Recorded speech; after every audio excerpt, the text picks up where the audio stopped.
It's story time. Kakak, kenapa dalam rumah kita tak boleh ada pokok Christmas? Oh, sebab kita kan Muslim. Jom kakak cerita. Dulu, orang bukan Islam di Eropah suka menghias pokok hijau ketika musim sejuk untuk dewa mereka.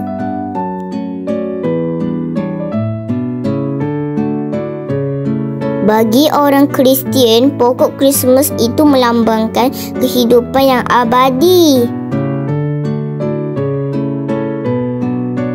Mereka akan hias pokok Christmas dengan lampu-lampu kecil sebagai simbol cahaya dalam kegelapan. Ini juga menggambarkan kelahiran Nabi Isa. Bintang atas pokok Christmas sebagai simbol arah tempat lahir Nabi Isa. Maka sebab itu kita tak boleh hias rumah kita dengan pokok Christmas. Kerana perayaan Christmas menganggungkan Nabi Isa sebagai anak Tuhan. Ianya bertentangan dengan ajaran tauhid dalam Islam. Dia Allah tidak beranak dan tidak pula diperanakkan. Al-Ikhlas ayat 3. Ayat ini menegaskan bahawa Allah tidak mempunyai anak atau ibu bapa kerana Allah adalah Zat yang Maha Esa. Kita juga percaya bahawa Nabi Isa itu adalah seorang Nabi. Jika kita rayakan Christmas, adakah dikira tasyabuh? Benar tu adik, Nabi kita mengajarkan agar tidak meniru perayaan agama lain. Islam pun ada perayaan khas. Christmas itu adalah perayaan agama Kristian yang memperingati kelahiran Nabi Isa. Banyak simbol yang digunakan dalam perayaan Christmas. Semuanya mengandungi makna dalam agama Kristian. Medina nampak di shopping mall. Negara kita meriah dengan dekorasi Christmas. Tentulah kerana negara kita kan berbilang bangsa dan agama.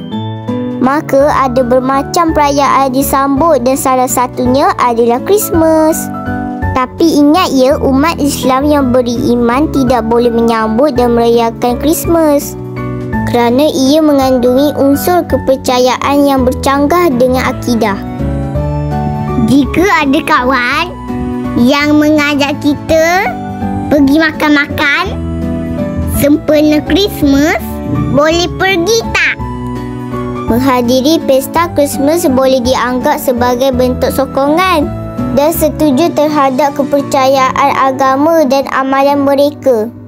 Maka kita perlu berhati-hati adik. Tapi Islam kan agama toleransi. Iya betul, maka kita boleh menghormati mereka yang menyambutnya.